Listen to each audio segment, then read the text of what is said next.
প্ৰত্যেকখন ঘৰতে একোটা হিৰো থাকে আৰু সেইজনে নিজৰ কথা নাভাবি সেই ঘৰখনৰ সকলো দায়িত্ব পালন কৰে। ঠিক একেদৰে হাজোৰ এখন ঘৰৰ হিৰো আছিল সনাতন ডেকা। পাতা কবাত জানি কি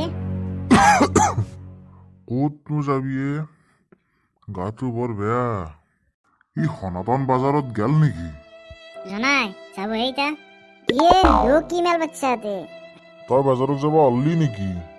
যাও यार চব্জিখিনি বান্ধা হল ৰখ ভাতকেইটা খাই যাও। এটা কাম কৰিবিচোন, আহোঁতে কাহৰ ঘৰ এটা লৈ আহিবিয়ে। বৰ কাহ হৈছে মোৰ, গা চাও ভাল লগা নাই।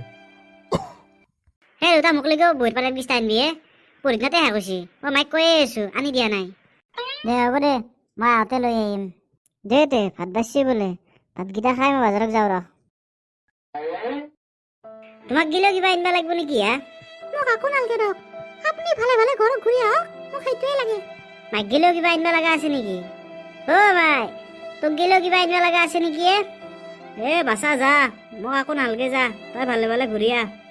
দে দে তেনেহ'লে মই আহিছো দে, ভালকে যাব। এ চব্জি লাগিব নেকি? চব্জি চব্জি লাগিব নেকি? চব্জি চব্জি চব্জি আইও মৰিলো। তই গাড়ীখনত কিয় খুন্দিছ? দাদা ক্ষমা কৰি দিব হে, দাদা ভুলতে লাগি গ'ল। নাম কি তোৰ? হা? দাদা সনাতন ডেকা। ঐ তই চুকুৰি কম দেখা নেকি? তই আমাৰ গাড়ীখনত যে খুন্দা মাৰি দিছা, আৰু ঘৰ ক'ত তোৰ? দাদা ইয়াতে অলপ আগত তাই মোৰ গাড়ীখন খুন্দিছ হা? গাড়ীখনত যদি কিবা হ'ল আকৌ কি কৰিলি হয় তাই হা? মাল কিমান আছে তোৰ লগত? দে 50,000 টকা দি এতিয়া মোৰ গাড়ীখনৰ কাৰণে দে। দাদা আপোনালোকে এইবোৰ কি কৈ আছে দাদা? মই পইচা কিয় দিম দাদা? আৰু ভুলটো আপোনালোকৰে, আপোনালোকে অকস্মাত গাড়ীখন ৰখাই দিছে ৰং চাইডত, সেইকাৰণেতো মোৰ চাইকেলখন আপোনালোকৰ গাড়ীত ৰাখি গ'ল। মইতো বাগৰি গ'লো দাদা, আৰু মোৰ চব্জিখিনিওতো বাগৰি গ'ল। আপোনালোকে এনেকুৱা নকৰিব দাদা, মোক যাবলৈ দিয়ক। ই চব্জি বেপাৰী হৈও বৰ নাটক কৰিছি আই, এক মাৰে ধৰি। ভুল যাৰে কি নহওক, তই এটা চব্জি বেপাৰী হৈ মোৰ গাড়ীখনত কিয় খুন্দেছা? তোক মই মাৰে কি চাই আছে তাক? মাৰ তাক। নামাৰিব দাদা, মই নামাৰিব মোক দাদা, মোৰ গাটো বহুত বেয়া লাগিছে দাদা, মই নামাৰিব। কি চাই আছে? তাক মাৰে, তাক মাৰ।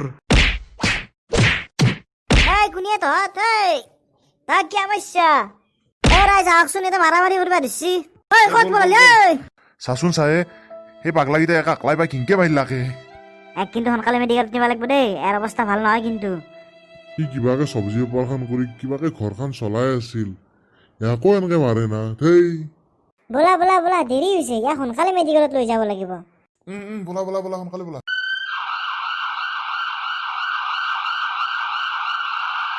ধৰা পেচেণ্টৰ অৱস্থা কেনেকুৱা এতিয়া? চৰি, পেচেণ্টক বচাব নোৱাৰিলো। তেওঁ শৰীৰৰ গোটেই অংগতেই গুৰুতৰভাৱে আঘাত পাইছিলে। কি যে হ'ব এতিয়া? আজি সনাতন ডেকা আৰু নাই। সেই ঘৰখনৰ হিৰোজন নোহোৱা হৈ গ'ল। এতিয়া জানো কোনে আনি দিব সেই ঘৰখনত বৃদ্ধ পিতেকজনৰ বাবে ঔষধ, ল'ৰাটোৰ বাবে বহী আৰু সেই ঘৰখনৰ হাঁহি? কোনো বিশেষ কাৰণ নথকাৰ পিছতো তেওঁ আজি মৃত্যু সাৱটিবলগীয়া হৈছে। সেই নৰপিশাচকেইটাই আইনৰ হাতত উচিত শাস্তি পাবনে, না টকাৰ বলত সিহঁতে মুক্ত আকাশৰ তলত ঘূৰি ফুৰিব?